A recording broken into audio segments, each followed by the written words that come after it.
Thank you very much. Our next speaker is Gerhard van der Burgh, a young man with vision, the author of the new statutory levy that was recommended by the National Agricultural Marketing Council for the Minister to be signed, and that will start the 2030 vision. Over to you. Thanks, Gerhard. Thank you very much, Gerhard. En ja, heerlijk om aan te sluit bij de RPO Konferensie. Yeah, I think it's been a tough couple of months working in the red meat industry, given all the challenges, of which probably the biggest one is currently the foot and mouth challenge. But just before that, even to the previous speaker, just the droughts. So overall, many crises that the red meat industry face, but I think amidst that, I do want to compliment them. They are definitely not wasting the crisis. They are putting shoulder to the wheel and mitigating and adapting. So, yeah, I think the background, the topic, which is the background to the statutory levy. We can't actually get to a statutory levy without understanding, why do you actually need a levy? And that is the majority of the discussion today, or my slides, and what I'll talk about is explaining a lot of that. So starting off just with, first of all, the beef value chain. So knowing that livestock is not just beef, but beef by far the biggest industry in South Africa, we do need to consider the value chain. And the entire approach of the Strategy 2030 is a value chain approach. Something which in the history of South Africa, I think in many debates, in many big boardrooms, where each and every node had to fight on its own and for their own turf, that should never go away, but there should always be a common vision to make the value chain work. And that's why the start of the entire process started off with a value chain. So this slide came from the initial work that BFAP did for the AMP, for the master plan.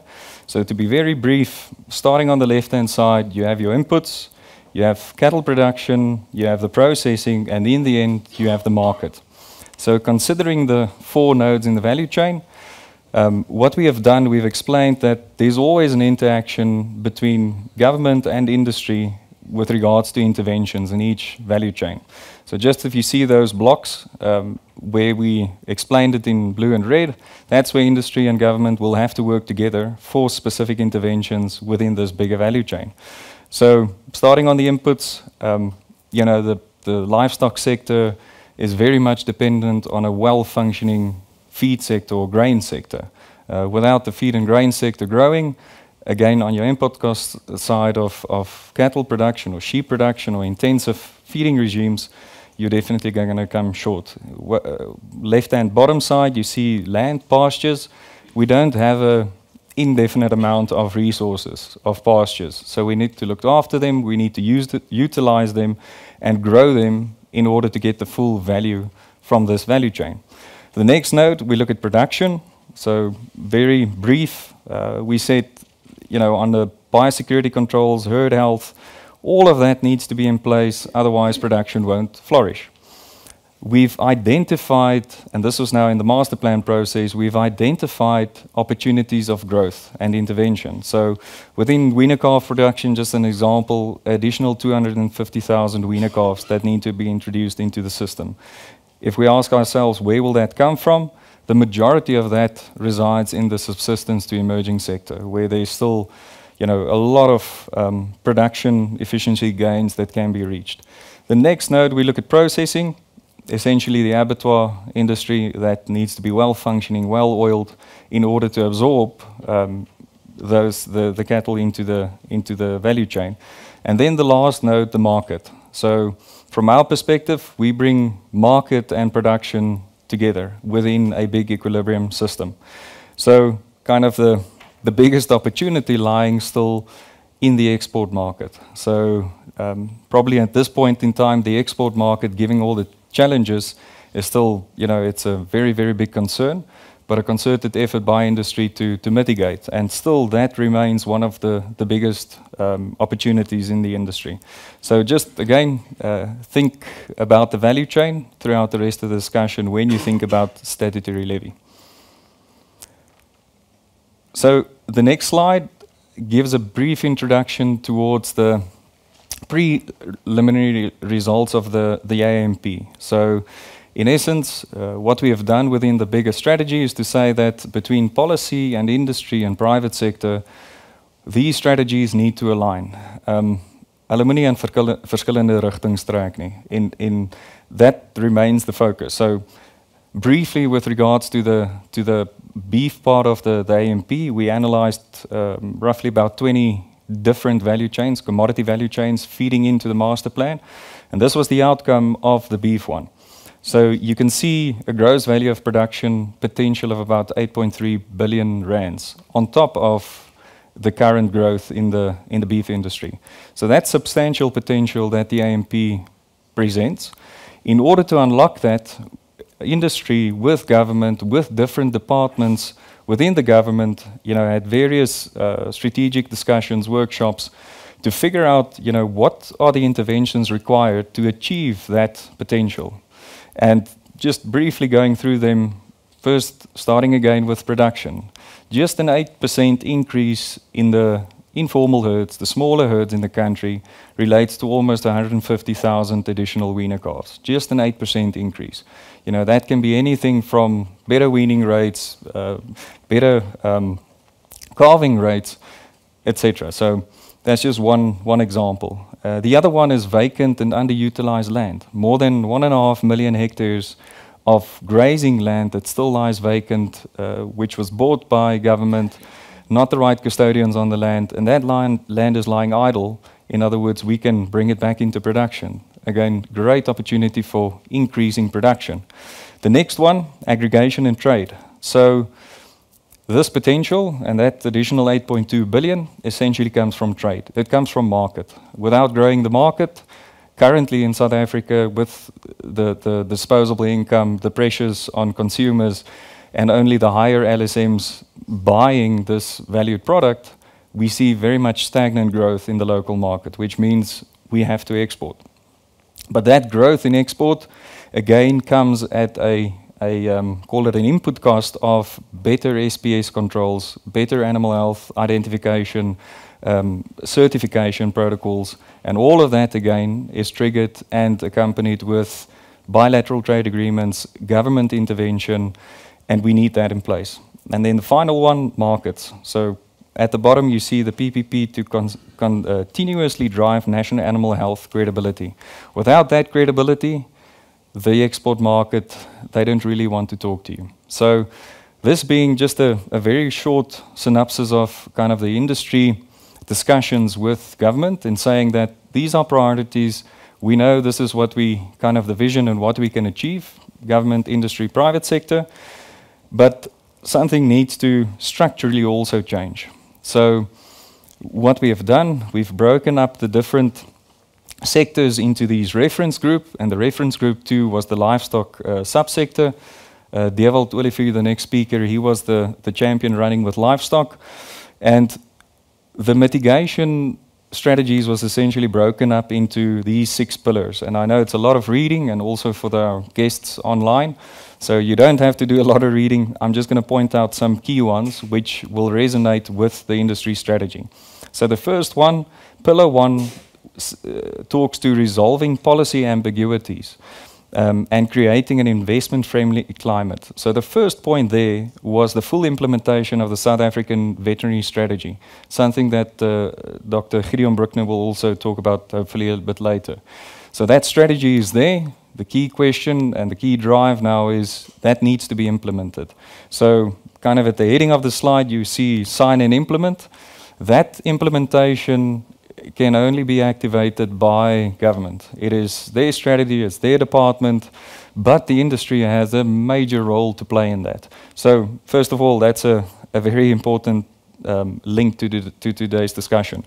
The next one, pillar 2, is creating this enabling infrastructure, of which the third bullet, you can see the deployment of a comprehensive national identification and traceability system. Again, this is something government agrees on, something industry agrees on, which needs to be driven together. And then I can point maybe to pillar 6, which is again very relevant if you want to grow market. That's that second bullet, which says establish and enforce import SPS and biosecurity requirements. Without that, again, the market, they will be quite reluctant to talk to you. So this is just some examples of what the industry with government aligns. Now, what's really important is this is for the livestock subsector. So I see our colleagues in the pork industry also sitting here.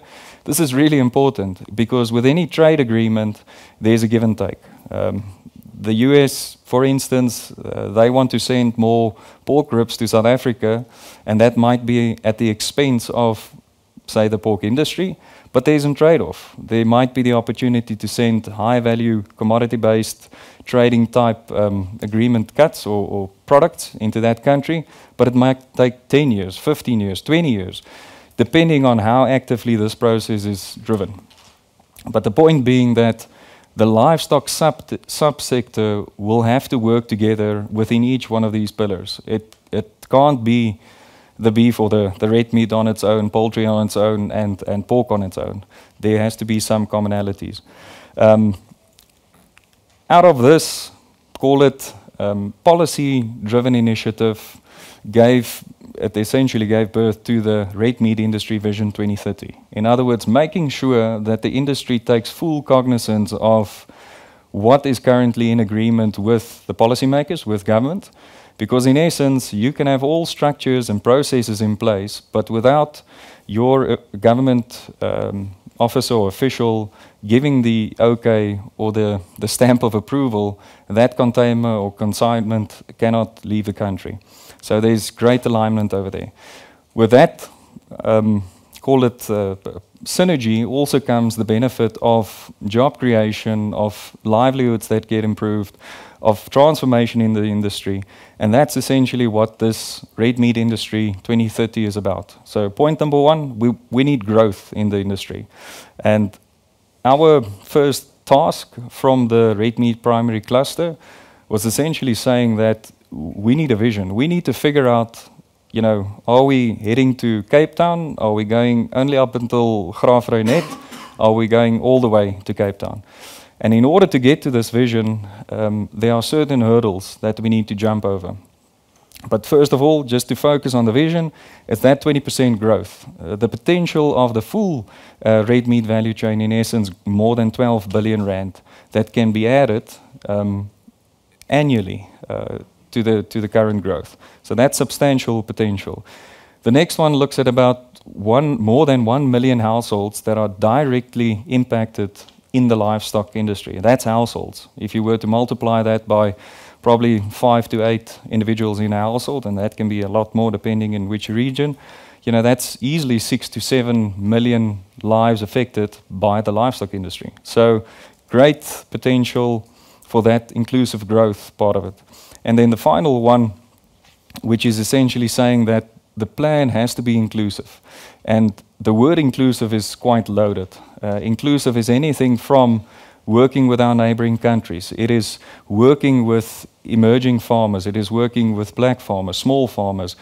It is inclusive. It has nothing to do with race or gender or nationality. It has to do with the process of being inclusive. So that's very, very important.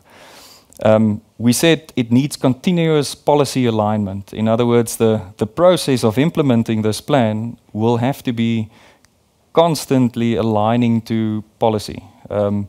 Because without that, again, your license to trade or your positive impact in the economy, how are you going to measure it? It needs to be measured. And then finally, integrated, objectively, empirically driven. And that word empirically driven is also, you know, our part to play from BFAP's perspective, because we can measure a lot of these impacts, we can track it, trace it, and understand what's the outcomes.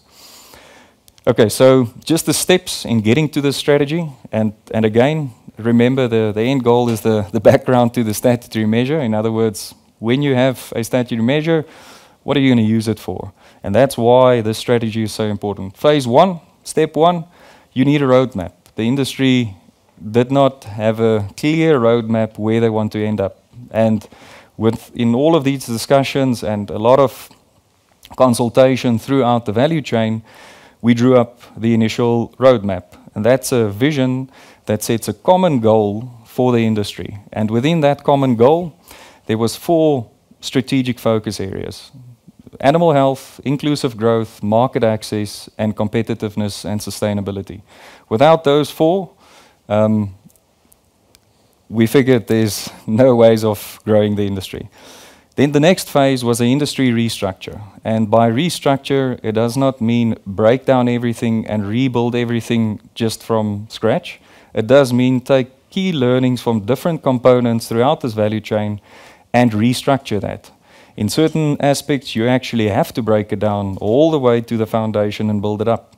In other parts, there's great opportunity to adjust and to refigure certain parts of it. And that's what the industry restructure look at. The important bit is, and what we derived was, without an empowered industry strategy champion to operationally drive the industry's focus areas and actions, the industry vision will not be realized. It's as simple as that. So for many years, through, I think, many consultative processes, there's been a lot of plans, a lot of ideas, but very little implementation. And that's not just in industry, or it's not just in government, but it's all over. So I think the compliment that we can give to the cluster was the decision that was made that we need to implement. And that's, again, something that Devil will talk about. And the last phase is the implementation plan. So essentially, we need to get to Cape Town. What are the hurdles? In which town do we need to stop? Where for what? To refuel, to do certain things. You need that clear implementation plan. And out of the implementation plan, you can measure. And that's, again, a very important aspect of what we're busy with. So to draw your attention to the roadmap, phase 1, just get the roadmap going. First of all, we had to develop the vision. We had to set out clear objectives and get the strategy. And out of that, cohesion and structure and implementation will follow. So that's essentially the roadmap process. Currently, we're in that green stretch. For those of you who did athletics, that's probably when you do a 400 meter, that's probably the 200, when you're really tired and the legs start burning. And that's the part of the process where now we need to stick it into 8th gear and keep going. So the node's essentially saying that transition process is activated, and by the 5th of November 2022, that's when the new statutory measure will be implemented.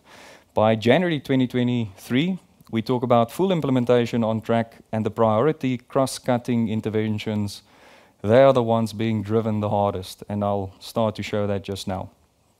Okay, so we said it's clear, we have these focus areas, there's the 4 focus areas. We said we need this restructure to take place, and essentially we need to have an implementation vehicle. So now, phase 2, the transition towards service delivery. Again, something that was in the industry, but fragmented. So how do you get that structure of service delivery going? And again, this service delivery needs to tie in with your policy alignment, with your agriculture and agro-processing master plan, with a national development plan, with an export strategy, etc., etc. If it does not align with that, again, you become inefficient and irrelevant. So very important that service delivery needs to understand that process. I'm going to break this up into the 3 segments that we have there. Segment 1, that's essentially sector-wide livestock roundtable. So when we talk about the sector, it's the full value chain for each and every participant within the livestock industry. So the pork, chicken, ostriches, the game industry, that's sector-wide. And within that, you need to, again, have a clear vision, a strategy, objectives of taking the livestock sector forward. For the simple reason that when you're in a trade discussion, it is, again, it's not just beef, it's not just pork, the SPS compliances, etc. It does look at a sector. So it's important to get that in place. The next one, point 1.1, is the sector-wide funding and efficient execution on the animal health side of the industry. Again, when we think about the government structure, within the veterinary department, there's a segment that looks at the entire livestock sector, not just beef, not just pork, but the entire one. In other words, if you have alignment in point 1.1, you have alignment as a sector. And it's again all about efficiency. We can't have 10 conversations and not align them. If you look, call it horizontally on this diagram, you see 1.1.1. At that, call it node of this diagram, that is where, again, it's more of a forum, a discussion point. It's where you create accountability and where you set vision. 1.1.2 is essentially, again, where you have implementation. That is where you have people running on the ground and doing the work physically. Because, again, there's been a lot of work done, call it in the middle tier, on the policy and advocacy side, but not enough done at the bottom part, where the implementation gets going. So this restructure is essentially the main objective of the statutory levy, is to make sure that there's implementation. So phase 3, the implementation plan. How did we get to an implementation plan? First of all, we said start within the focus areas. We soon realized within these focus areas, the problem is some of them, what we refer to, they are cross-cutting. If you pull the lever over here, it just pulls another lever over there, which means we said, right, let's put them as the high priority cross-cutting interventions that's required. And then we have the other 4. So first of all, get the status quo. What is happening with in each one of these focus areas? The next one is develop the interventions for the focus areas. And the next one is what's the action steps? Physically, what needs to be done in order to implement? So that's the implementation plan. So I'll be brief and not spend too much time on a slide like this, which is a lot of reading. This is essentially the short-term interventions. Again, I think this document is already in the public domain, but it's there for the audience to go and read it, to go and evaluate it. But that block in the middle, that is the prioritized interventions with the highest impact in the value chain. Very important, not just for a producer, not just for a feedlot, not just for the abattoir or the exporter, it's for the entire value chain. So, first of all, we said that restructuring, it's already underway, it's happening. Growing this unified voice, it's already underway, it's already happening. The red meat value chain system and data integration. Without a system that can collate, and create, again, credibility and accountability for the industry, it will be really difficult to have, for instance, bilateral trade discussions. So again, the systems part, really important. The public-private partnership part to implement, that's essentially the link back to the AMP. And it's already there. Our colleagues, they can talk more on that. Then we set the identification and traceability. So that's kind of the 4th one. The FMD, high-risk areas, animal handling facilities in a lot of these red line areas and the old former homeland areas, and the vet services. We said industry implementation, government oversight towards animal health, meat safety, and One Health. That's a loaded sentence, but that is probably one of the most important sentences and part of this strategy and implementation plan. Without that, it will be, again, really difficult to take the industry forward. Then within each one of these focus areas, again, key priorities, not to spend too much time in them, but in essence saying that we know animal health is a priority, we know that inclusive growth is a priority, we know that without market access we won't grow the industry, and then the last one, the competitiveness and sustainability. So that's essentially what the professor also talked about. You know, drought mitigation, flood mitigation, vaccinations, education and training programs, research and development. All of that falls within competitiveness and sustainability. It needs to be funded and it needs to be well developed to make sure that it's something that can grow the industry. All right, so out of the implementation plan, we had the objectives. So if you think about statutory money or a statutory levy being paid, you want to know that if I pay X rand into this account, that somebody is going to do something with it and we're going to see results. And that's the objectives. So if we look at the 4 focus areas, and at this graph, it almost ties up to with some of the objectives of the master plan. But again, within inclusive growth, we know that there's the opportunity to get more than 200,000 wiener cars out of a lot of the black, medium to large producers, out of the emerging sector, and out of idle and vacant land, where production needs to grow. We know that animal health will have to be an objective, and it needs to be implemented.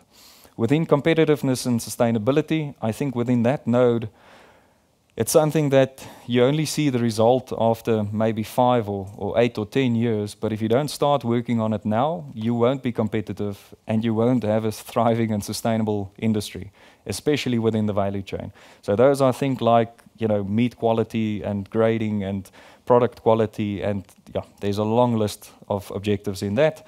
But then market access, whether it's local and whether it's international trade, you have to have a market for your product within this value chain. I just included that diagram on the right. The dark green bar is essentially showing our current slaughter utilization of beef cattle. If we were to take that and say, let's take our December slaughters and do it right throughout the year, that is what the blue bar looks like. And the green bar on the right, far right-hand side is essentially saying that if we were to grow to the potential that we see in the industry, basically slaughtering currently 5% of our slaughters going into the export, growing that to 24%, we're going to have the same level of slaughters of what you're currently doing in December right throughout the year. So just to give you some order numbers. Okay, so then the final 2 slides. We said implementation. First of all, it's the structure. So that bottom one that's highlighted, it's called the red meat industry services. Gerhard will talk about that. But essentially what it's showing in this diagram, the top part, which is the primary cluster, the focus of the cluster is guidance, compliance, accountability, cohesion. It is limited in service delivery. The bottom part, that's objective service delivery. So the main mandate and structure is created so that that company can do the services for the entire value chain. And there's a lot of different nodes out of that. You can see identification, you can see the value chain system, you can see animal health services, collection points. That's where the focus will be. The next one is the funding. So essentially the background to the statutory levy was all the rest. Now let's talk about the statutory levy. So the funding portion is saying, and we did call it the economics and the math, but the work and the submission was done by the red meat industry services, and they did a really good job with that. We were very glad that they did all the hard work. We just had to do the calculations. So the funding and the budget, you can see, correlates 100% with the vision, with the strategy, with the roadmap, with the implementation plan. And the reason for that is, again, to have accountability within how funds are spent and how you get the most value out of that as a value chain. So you can see at the far top side, we're starting with the animal health, the next grey line, market access, inclusive growth, competitiveness and sustainability. Within each one of those, certain portions of the current funding being allocated. And then the last one slide is just saying accountability, the KPIs. So this is you are not meant to be able to read that. This is just saying that for all the different focus areas, for each one of the interventions, for each one of the action steps, there is a KPI measuring system. It's to make sure that funds are well spent, well measured, and we can measure impact. And parallel to that also, to see where, tying back to the master plan process, where policy and government and their contribution is also added in this entire process. And maybe just the last point on funding. When we initially started, we said, what's the vision, what's the strategy, what's the budget to get to the strategy? And after a long process, coming up with the current statutory application deal, I think it was starting in November, 13 Rand on a large livestock unit. That 13 Rand is about 850 to, let's round it up, 1,000% under budgeted. So met ander woorde, ons gaan definitief daai bedrag moet groei met omtrent 1000% om by 'n werklike volledige impak te kom. And it's a very large or loaded statement, but the point being that within the current budget, there are only certain things that can be implemented and that you can have positive interventions. But for the rest, you need a substantial growth in the contribution from a statutory or voluntary measure, doesn't matter which one, in order to have the required impact. But I do believe get the structure right, and out of that structure, there's a lot of change that can come. So thank you for your time. Appreciate it being here. Gerhard, thank you very much. I told you he's a very innovative young man. Now, I think it's very, very clear. This is not business as usual. This is the cluster, the RPO, NARPU, the Feedlot Association, the Abattoir Association, came together, and I think we were brave to say, BFAP, give us a what-if gap analysis on the industry. Yes, we had certain flows of income from the current statutory levy, and we were not sure where we will end up. So this was really, I think, the way to go. And what's on the table, if you ask me, and we will listen to Dewald just now, is the new implementing agency in order to get there. And we talk a bit of budget here, Gerhard, but I always say I'm involved in the Animal Health Forum, and I speak under correction. But government's budget for animal health is 1.5 billion rand. So I'm sure that within the new cluster and within the new statutory levy, we must take hands, constructive engagement with government, and help guide where we should spend the money. We must not think we must generate everything on our own. That then brings us to questions. Before we go for questions to Gerhard, I just want to say thank you very much. We got a lot of questions, especially after the first speaker, especially on the virtual one. Be assured that if your question hasn't been answered, we'll give it to the experts. We will answer all the questions, and we will also take it back to you so that you can see what the answers are. That then, any questions to Gerhard? You must be quick, because otherwise I'm going to ask. That's fantastic.